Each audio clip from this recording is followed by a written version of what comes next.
Police का मुकाबला भी किया, बच्चे गिरफ्तार हो गए और फिल्मी स्टाइल के अंदर बच्चों को पुलिस की गाड़ी के आगे गाड़ी लगा के छुड़ा के भी ले आए। मजबूत गांव है। वैसे तो तेजा गायन के बहुत कार्यक्रम थे जिले के अंदर, लेकिन मैंने कहा पीड़वा में तो पक्का ही जाऊंगा जब मेरा आपने इतना ध्यान रखा है। वैसे हर जगह जाने का प्रयास जरूर करता हूँ, कोशिश करता हूँ। कल लाडनू इलाके के अंदर था, जाहिल में था, आज डीडवाना के अंदर हूँ। वैसे डीडवाना के अंदर एमएलए साहब पूरा मोर्चा संभाले बैठे, कई जगह नहीं भी जा पाऊँ तो भी काम चल जाता है। लेकिन हनुमान बेनीवाल 2 बजे से पहले कभी सोता नहीं और गाना भी सही बना। मुझे वो सौभाग्य प्राप्त हुआ, इनके पिताजी के साथ भी सड़कों पे संघर्ष किया, परिवर्तन नागौर जिले के अंदर लाने का प्रयास किया हमने मिलके, विधानसभा में साथ रहे और रूपाराम जी के बेटे के साथ भी विधानसभा में 2-3 महीने रहने का सौभाग्य मिला। तो लोकसभा के अंदर चला गया मैं। तो देखो मैं सौभाग्यशाली हूँ। और इनके फादर साहब जो मैं यूनिवर्सिटी का अध्यक्ष हुआ करता था, समय से बहुत गहरे संबंध थे। और रूपाराम जी की कमी निश्चित रूप से इस जिले के अंदर आम आदमी जब भी बात करता है अपने उनको याद करता है। दबंग थे, मजबूत थे और आम गरीब की लड़ाई लड़ते थे और लड़ते हुए पीछे नहीं हटते थे। ये रूपाराम जी की खासियत थी। और इसी इलाके से चेनाराम जी भी अपने जमाने के अंदर बड़े मजबूत नेता हुए।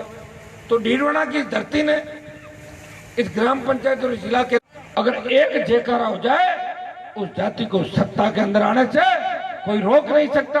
हमारा एक जयकारा नहीं था। आज से 20 साल पहले या 50 साल पहले जब पीछे हम जाते हैं, हमारे थे दिल्ली में मंत्री थे, तेजा जी का मेला जो खरनाल के अंदर पड़ता है, मुझे अच्छी तरह याद है कि 20 साल पहले वो मेला तालाब के किनारे के पास 2-4-5-20 ठेले लग जाते थे, 2-4 चाय की होटल लग जाती थी और 1500 आदमी आते थे, तेजा जी का जयकारा करके चले जाते थे। ये 15 साल पहले की बात है। और 2007 के बाद पिछले 12 साल के अंदर खरनाल का मेला जिले के अंदर नजर ही नहीं आ रही है। और किसी से मिलते हैं तो भी रात के अंदर के अंदर मिलते हैं वो लोग। तो भाइयों, आज जो हालात इस प्रदेश के अंदर, देश के अंदर है, हम सुरक्षित नहीं है। आज हमारे छोटे बच्चे सुरक्षित नहीं। आज पार्टी पॉलिटिक्स से ऊपर उठ के अगर बात करें, डिग्री लेने के बाद नौजवान जब कॉलेज के अंदर एडमिशन लेता है, उसका सपना होता है कि वो अच्छे पद पे जाएगा। छोटे बच्चों को हम पूछते बेटा क्या बनोगे, हर बेटा बेटी कहता है अंकल मैं डॉक्टर बनूंगा, आईपीएस बनूंगा, आईएएस बनूंगा, और अब कहते हैं वकील भी बनूंगा। और हमारे देश जब नेता है तो लोग ये भी कहने लगे नेता भी बनूंगा। पहले तो नेताओं की परिभाषा अलग थी, कहते नेता भी बनेंगे।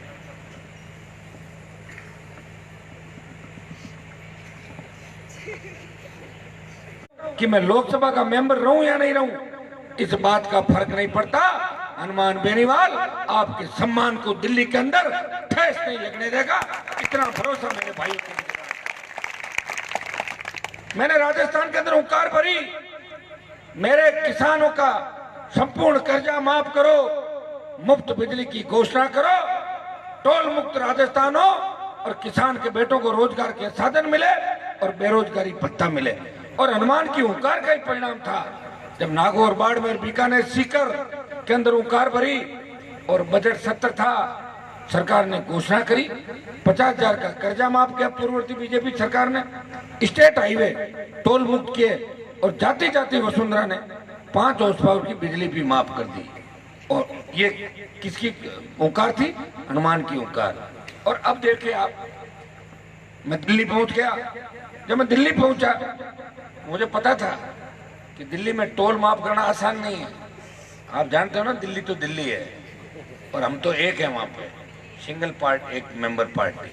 लेकिन फिर भी मामला लोकसभा के अंदर उठाया कि मोदी जी आप देश की चिंता कर रहे हो, लेकिन जब तक देश का किसान मजबूत नहीं होगा, अन्नदाता के प्रत्येक खेत के अंदर सिंचाई का पानी नहीं जाएगा, तब तक न तो किसान के बेटे सीमा पे मजबूती से रक्षा कर सकते हैं और न ही किसान यहाँ का पेट, इस देश का पेट पालन कर सकता है। आजादी के 70 साल बाद किसान आत्महत्याएं कर रहे हैं। प्रधानमंत्री जी इस देश के किसानों का पूरा कर्जा माफ करो और किसान के प्रत्येक खेत के अंदर सिंचाई का पानी पहुंचे, ऐसी व्यवस्था आपको करनी चाहिए।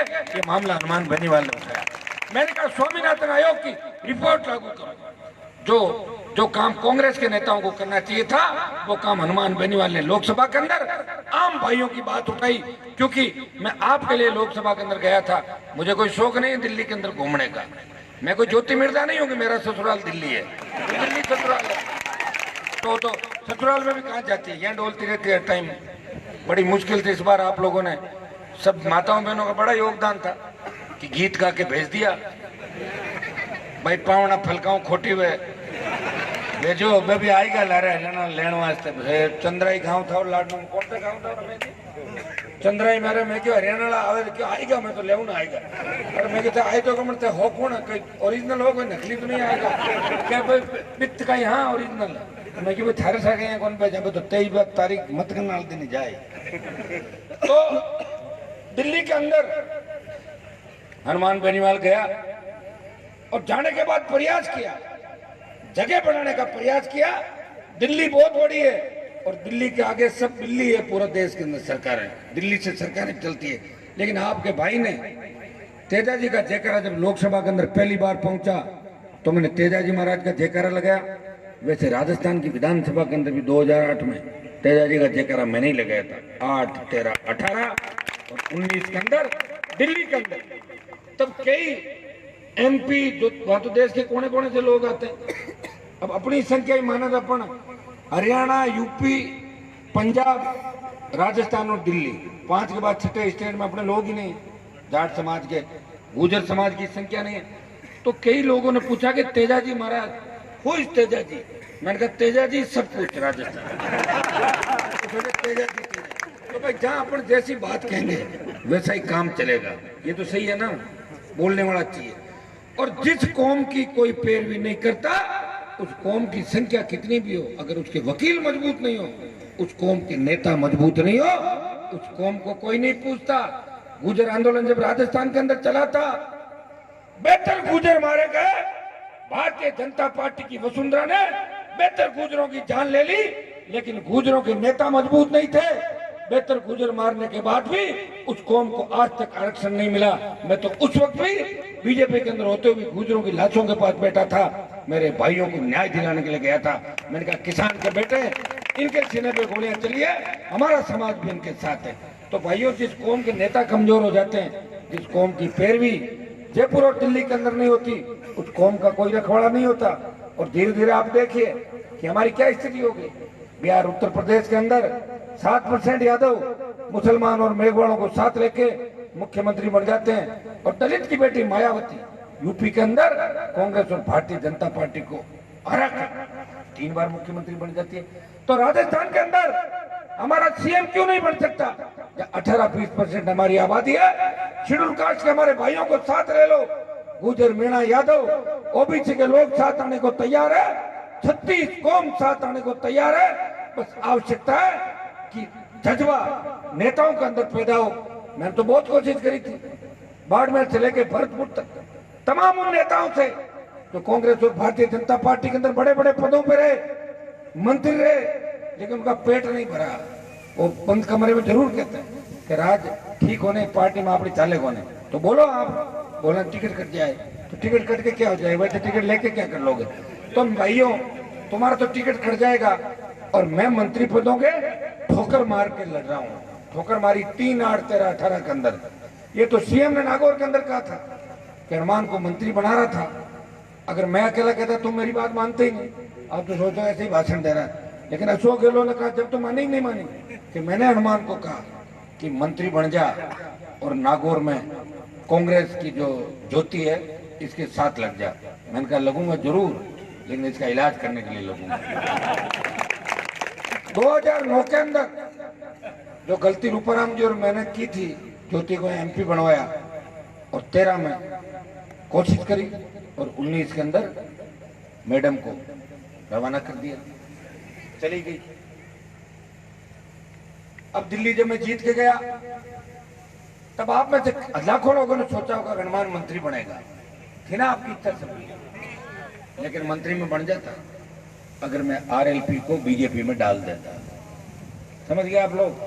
मैंने कहा नहीं, 23 के अंदर आरएलपी राजस्थान के अंदर लड़ेगी। चुप बैठने वाली पार्टी नहीं, आरएलपी से नहीं बना कि मैं राज्य मंत्री का पद लेके आ जाऊं।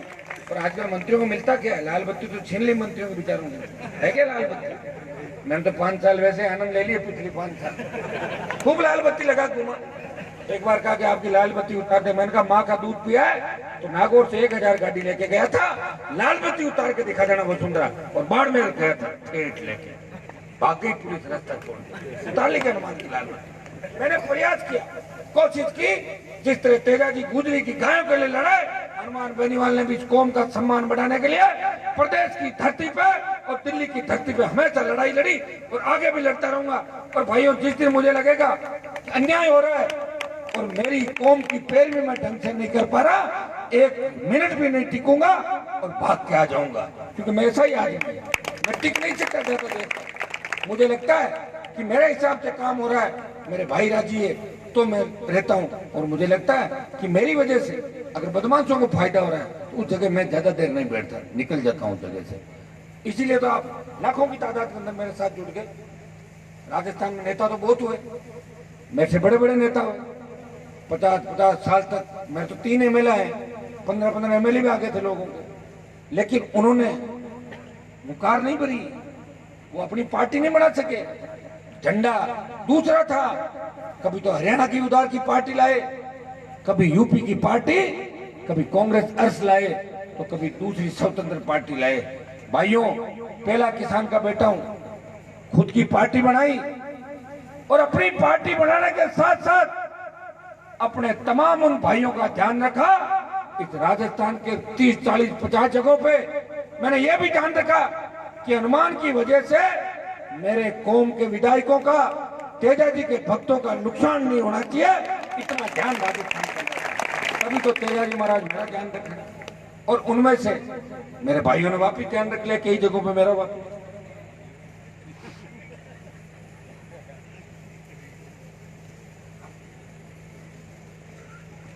चूंकि राजनीतिक मंच नहीं है, मैं ज्यादा बातें करूंगा तो चेतन जी का मंत्रिमंडल में कहीं नंबर आ रहा हो, गड़बड़ हो जाए गड़माने से। इसलिए मैं थोड़ी सी आपको संदेश दूंगा। ये वीर भूमि है, डीडवाना के अंदर सबसे ज्यादा सैनिक है नागौर जिले के अंदर, और डीडवाना वो धरती है जिसने जागीरदारी प्रथा के खिलाफ, सामंती प्रथा के खिलाफ बिगुल बजाया था। बड़े बड़े दबंग नेता इस धरती से हुए, और डीडवाना हमारी शान है नागौर जिले की। वैसे तो डीडवाना जिला बनते बनते रह गया था, मुझे लग रहा कोई और ही बनाएगा उसको जिला। कई लोग सपने लेके आए, उनसे तो बना नहीं, घूमते रहे मैडम मैडम करते। कितने बड़े दुर्भाग्य की बात है कि मैंने देखा डीडवाना के अंदर जो लोग भारतीय जनता पार्टी को अपनी मां कहते थे, उन लोगों ने लोकसभा के अंदर मेरा विरोध किया, और विरोध करने के बाद उनकी शर्ममत्ती मारी गई और बीजेपी कार्यक्रमों में घूमने लगे वापस। ओपन विरोध किया। लेकिन भाइयों, मैं भी थकने वाला नहीं हूं। हनुमान का मौका जिस दिन लगेगा 1 मिनट भी, मैं पींच के पानी निकाल दूंगा उन नेताओं का जिन्होंने मेरे साथ गड़बड़ करी, मेरे कौम के नौजवानों के साथ गड़बड़ करी, जिन्होंने जीवन गोदरा हत्याकांड कराया, जिन्होंने इस राजस्थान के अंदर कानून व्यवस्था को खत्म किया, जातीय जेल घोड़ा और खुद पर्दे के पीछे हो गए। ऐसे नेताओं को सलाखों के पीछे भी डलवा देंगे, लेकिन उसमें समय लगेगा, क्योंकि ऐसे नेताओं की सेटिंग दोनों तरफ रहती है। बीजेपी के राज में तो मालिक बन जाते हैं और कांग्रेस के राज में चमचे बन के उन बड़े नेताओं के घरों के बाहर खड़े रहते हैं ताकि कोई कार्रवाई नहीं हो। लेकिन जब पूरी कार्रवाई अपन खत्म कर देंगे तो अपना भी हो जाएगी कार्रवाई। तो जब जनता हुंकार भरती है तो बड़े बड़े नेता चले जाते हैं हुंकार के आगे। और इस बार तो वैसे कोई राजस्थान के अंदर जो चुनाव था, इसको मैं कोई जीत नहीं मानता किसी पार्टी की, मैं मेरी जीत मानता हूं। मैंने कहा मैं वसुंधरा को लंदन भेजूंगा और गहलोत को भगाऊंगा, ये मेरा नारा था। तो वसुंधरा को लंदन भेज दिया और गहलोत साहब को वेंटिलेटर पे डाल दिया 99 पे। 101 थोड़ी आई।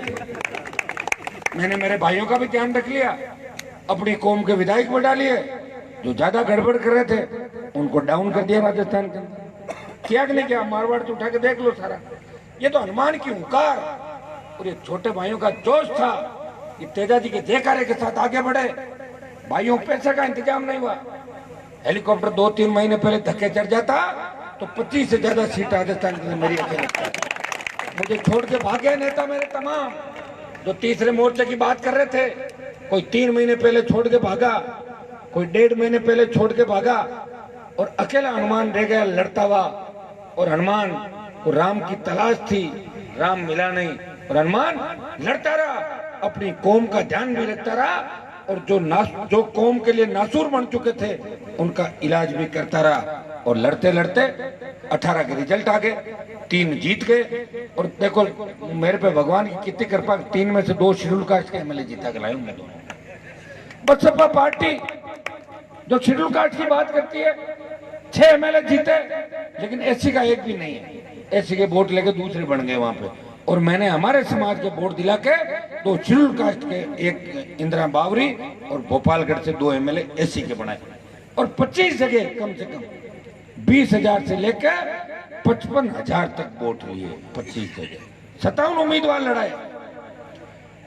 लेकिन मैं आपको विश्वास दिलाता हूं कि आप अगर नहीं थकोगे, मैं थकूंगा नहीं। और अगला जो 23 का जंग है वो मजबूती के साथ राजस्थान के अंदर लड़ेंगे। भाई हम परिवर्तन करना चाहते हैं राजस्थान का। हम चाहते हैं कि सत्ता किसान के बेटे के हाथ के अंदर आए। देखो लोकतंत्र के अंदर 2 ही व्यक्तियों की चलती है, या तो कलम की ताकत हो, अपने लोगों का भला कर दो, या इतनी जनता की ताकत हो कि सरकार को झुका दो। लेकिन सरकारें भी आप देखो कैसी हो गई। सरकार कहती कुछ है, दोपहर को कुछ कहती है, शाम को अपना बयान बदल देती है, दूसरे दिन बयान तीसरा आता है। ये तो सरकारें भी सरकारें नहीं रही। अब मुझे तो बड़ा, अभी हाईकोर्ट का एक आदेश पड़ रहा था कि वसुंधरा का बंगला खाली कराओ, ये कहा हाईकोर्ट ने।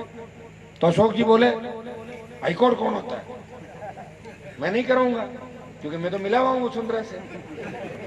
और बेचारे गरीब बंजारे जब गए अशोक जी से, कांग्रेस के बंजारा नेता भी थे मिलने के लिए, तो बोले सीएम साहब पुकार सुनो। अरे भाई तुम्हारा तो हाईकोर्ट हटा रहे हैं, जाओ जाओ तुम यहाँ से, मैं थोड़ी सुनूंगा। तो हाईकोर्ट कह रहा, एक तरफ तो हाईकोर्ट गरीबों को उजाड़ रहा है, सरकार हाईकोर्ट की पालना कर रही है, और दूसरी तरफ उसी हाईकोर्ट के आदेश की धज्जियां उड़ रही राजस्थान के अंदर। इसके लिए कौन जिम्मेदार है? मैं थोड़ा ही हूं, मैं तो नहीं हूं सरकार के अंदर, मैं तो पोल खोल रहा हूं सरकार की। और मैं तो बीजेपी की भी अगर कहीं गड़बड़ करती है तो पोल खोल देता हूं। मैं तो आरएलपी हूं, तीसरा मोर्चा हूं, मैं तो अलग बोल रहा। मैं तो हनुमान जी हूं, जहां आवश्यकता पड़ती है कि कमजोर कौन पड़ता, मैं तो उसी के साथ खड़ा हो जाता हूं। मैं तो कमजोर के पीड़ित के साथ हूं। तो भाइयों आप सबने स्वागत सत्कार किया, मेरे से पूर्व वक्ताओं ने भी अपनी बात रखी, धन्यवाद दूंगा। भाई अमरजीत जी सरपंच को, मेहरचंद जी को, हमारे मेघ जी खाटू सरपंच साहब, और तमाम जो सरपंच गण यहाँ पधारे, और जो आपने मेरा साथ इस बार डीडवाना के अंदर दिया। चुनाव का जब रिजल्ट आया था उससे पहले विरोधी कई तरह की बातें कर रहे थे कि डीडवाना के अंदर हनुमान 20,000 से हारेगा, मकराना में 40,000 से हारेगा, वहां लाडनू में 20,000 से हारेगा, ऐसे करके जोड़ बाकी कर रहे थे। तो मैंने तो मेरा जोड़ पहले ही निकाल दिया था। मैंने कहा जीत 1,40,000 से ज्यादा होगी, और जीत का आंकड़ा 1,80,000 पार कर गया। और जिन बाबा ने, जिनके नाम से 70 साल तक नागौर को ठगा, जितने वोट से बाबा खुद कभी नहीं जीता, उससे ज्यादा वोटों से उनकी पोती की दुकान समेट के और दिल्ली की तरफ रवाना कर दिया हनुमान। तो मैं तो देखो, मैं तो इसलिए आया हूं धरती पे। अभी तो बहुत काम करने हैं मेरे को। योग संयोग नहीं बैठ रहा। गठबंधन कांग्रेस से होने वाला था, हुआ नहीं, बात बढ़ गई और इधर हुआ बीजेपी की तरफ। लेकिन भाइयों गठबंधन दिल्ली के लिए हुआ है, राजस्थान के लिए नहीं हुआ गठबंधन। राजस्थान के अंदर अगर आपके हितों पे कुठाराघात होगा, मैं आपकी पैरोकारी ढंग से नहीं कर सका तो हनुमान फिर आंदोलन करेगा राजस्थान की धरती पे। युवाओं को 3500 रुपए बेरोजगारी भत्ते की जो सरकार ने घोषणा करी, वो 3500 रुपए किसान के बेटे को दिलाऊंगा और मुफ्त बिजली, टोल मुक्त राजस्थान, और उसी को लेके हुंकार वापस चालू हो जाएगी। क्योंकि हमें अब रुकना नहीं है, हमें अब थमना नहीं है, हमें राजस्थान की सत्ता पे कब्जा करना है। एक बार असली तेजाजी का भक्त किसान का बेटा अगर सीएम बन गया तो 50 साल आगे आ जाओगे, चाहे आपके कितने अधिकारी बन जाए, कितने वकील बन जाए, लेकिन सत्ता की चाबी लोकतंत्र के अंदर जब तक आपके हाथ में नहीं आएगी तब तक आपका भला नहीं हो सकता। इसलिए भाइयों, मैं तो ऐसा व्यक्ति हूँ कि मैंने चुनाव के पहले एक बयान ये भी दिया था कि अगर कोई दूल्हा ढंग का मिल जाए तो मैं उसका बाराती भी बन जाऊंगा। कहा था कि नहीं कहा था? लेकिन मैं दुल्हन नहीं बनूंगा, या तो बनूंगा बाराती और या बनूंगा दूल्हा। तो देखो मेरी आरएलपी का तो दूल्हा बन ही गया मैं, अब आरएलपी बढ़ जाएगी। अब तो देखो अभी छात्र संघों के जो चुनाव थे, इतनी डिमांड थी राजस्थान के अंदर, और मैं अगर चुनाव लड़ाता तो अखबार के फ्रंट पेज पे यही छपता कि आरएलपी ने 50 से ज्यादा कॉलेजों में जीत दर्ज की, 3 विश्वविद्यालय जीते। लेकिन मैं बच्चों में झगड़े नहीं कराना चाहता था। मुझे पता था आरएलपी लड़ेगी, एनएसयूआई में अपने बच्चे, आरएलपी में अपने बच्चे, कई बच्चे एबीपी से टिकट ले आते हैं और कई बच्चे एसएफआई से भी ले आते हैं। लड़ते तो सब हमारे वाले। तो मैंने कहा एक लड़ाई एक और मैं क्यों डालूं, मैं तो कम करने का प्रयास कर रहा हूं। इसलिए आरएलपी को मैंने छात्र संघों के अंदर नहीं उतारा। लेकिन अब पंचायत चुनाव के अंदर अगर आपका मूड हो जाएगा सबका, बात कर लेंगे। हैं क्या जीत गया? कौन है ये चुनाव लड़ा था? डीडवाना कॉलेज 4 जने लड़े थे, है ना? क्या नाम है? कोई नहीं भाई। राम रतन यहाँ से चुनाव लड़ा। निश्चित रूप से चुनाव लड़ना ही बहुत बड़ी बात है। अब धीरे धीरे अब एक बार लड़ा तो आगे बढ़ता जाना। मैं तो कह रहा हूँ चुनाव लड़ते जाना। नौकरी की भी कर लेना, नौकरी लग जाए तो ठीक, नहीं तो फिर आरएलपी तो है, इधर आ जाना मेरी। सब बच्चों को एडजस्ट करूंगा। कई लोग ये भी कहते हैं कि हनुमान तो बच्चों को बिगाड़ रहा है। मुझे बताओ कभी मैंने ऐसा भाषण दिया क्या जमीनों पर कब्जा करो? कहा क्या? कभी ऐसे भी नहीं कहा कि तुम नशा करो। मैंने कहा नशे की प्रवृत्ति से दूर रह के हम किसान के बेटे ऐसा काम करना है कि माता पिता का सीना चौड़ा हो जाए। जब यहाँ चौपाल के अंदर माता पिता बैठे और टेलीफोन आए कि आपके बेटे ने इतना बड़ा काम किया, वीरता का काम किया, खेल के अंदर गया, पढ़ाई में नौकरी लगी, या फलां जगह अच्छा काम किया, तो बाप का सीना चौड़ा हो जाता कि मेरे बेटे की तारीफ हुई। और पता लगे कि बेटा बोलेरो चोरी करते हुए पकड़ा गया, पता लगे कि लाइट के तार चोर रहा था रात को। आजकल अपने वाले सारा जो पुराने वालों को धंधा छुटा गया, इसमें बहुत लग गए लोग, बता रहा हूँ हकीकत कर। अब एक तरफ तो हम समाज को आगे बढ़ाने की बात कर रहे हैं कि हमारे भाई जो समझ नहीं पा रहे इस बात को, बेरोजगारी से तंग आके बच्चे गलत दिशा के अंदर चले जाते, मिलता क्या बताऊं मुझे? मैं तो आपकी हर पीड़ा जानता। एक जगह मैं भाषण दे रहा था तो मेरे साथ चलने वाले बच्चों ने मुझे कहा कि अगर ऐसे भाषण दोगे तो आज के बाद हम आपके साथ नहीं चलेंगे। मैंने कहा क्या हो गया? बोले आप बार बार कह रहे हो डोडा पोस्ट, तस्करी, दारू की। हम तो आधे से ज्यादा आपके साथ चल रहे हैं डोडा दारू वाले। तो मैंने कहा मरो रे यार, मैं क्यों क्या करूँगा, क्या करूँगा आप बताओ?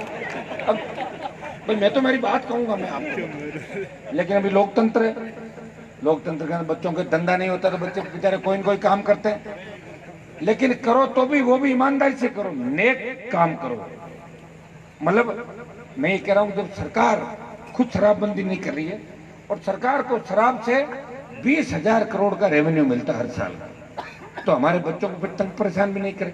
अगर किसी की दुकान खुल गई लॉटरी भाग्य से, तो बेचारे को 8 बजे की जगह 7:45 बजे पुलिस वाले पहुंच के कह देते हैं कि तेरे तो 8:15 होगी, दे पैसे ला।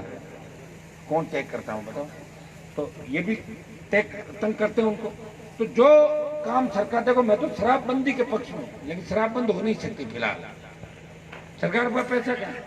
सरकार के पास तो भुगतान का ही पैसा नहीं। जो ठेकेदार काम कर गए, 3-4 ने आत्महत्या कर लिया भी राजस्थान के अंदर, भुगतान नहीं मिला पीडब्ल्यूडी के अंदर।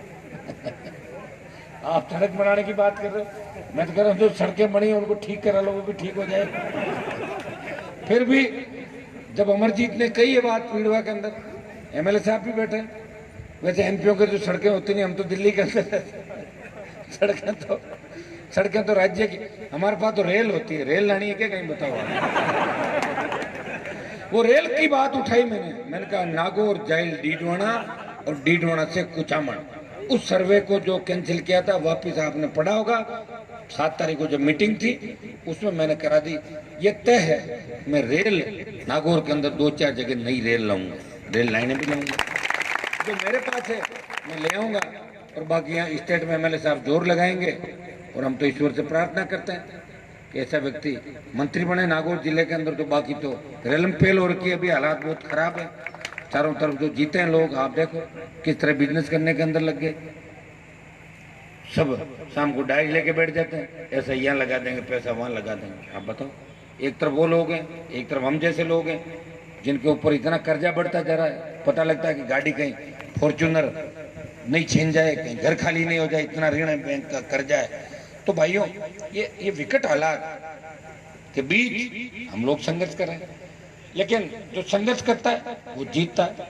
सरपंच साहब ने सड़क की बात करी, कौन सी सड़क थी, कितने किलोमीटर है, 3 किलोमीटर।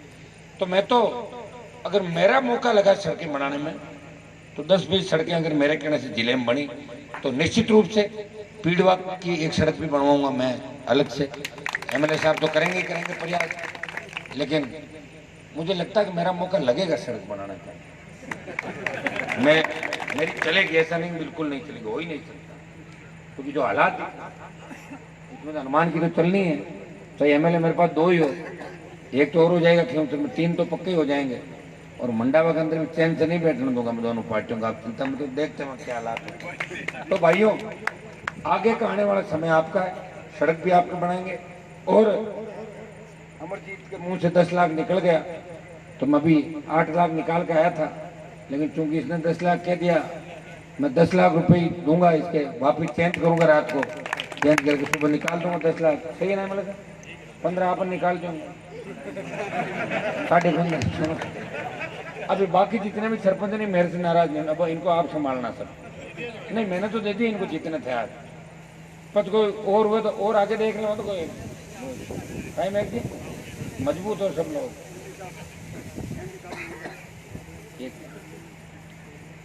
मैं आप सबको धन्यवाद दूंगा और मेरी माताओं बहनों को विशेषकर धन्यवाद। इस बार जब लोकसभा के चुनाव के अंदर मैं प्रचार में जाता था तो माताओं बहनों की ज्यादा संख्या रहती, और हर माता बहन मेरी बात सुन के मुझे कहती थी, चिंता मत करो, ज्योति ने सासरे पक्की भेज दे वहां नागौर।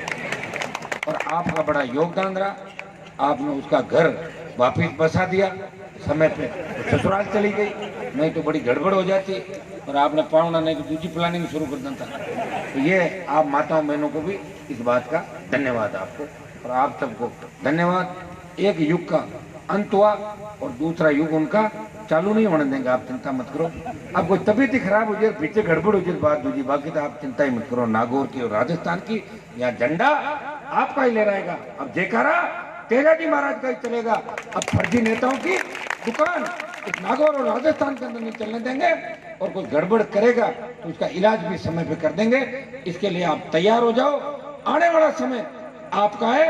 नौजवानों, सत्ता आपका इंतजार कर रही है, सत्ता के सिंहासन पर कब्जा कर लो। मांगने से कोई राज नहीं देता, रोने से कोई राज नहीं देता, राज छीनना पड़ता है। और राजस्थान के किसान के बेटे 2023 के अंदर इस राज को छीन के अपने कब्जे में करेंगे। बहुत बहुत आपको धन्यवाद। जय हिंद। अब उठना मत, एक बार ये समस्याएं सुन रहा हूँ, 1 मिनट। बहुत बहुत आपको धन्यवाद सबको, एमएलए साहब को विशेषकर कि 1.5 घंटा आप यहाँ बैठे रहे और आप सबने मुझे बुलाया। आगे भी मैं आपके बीच आता रहूंगा। बहुत बहुत धन्यवाद। बताओ क्या कह रहा था, कहीं कह रही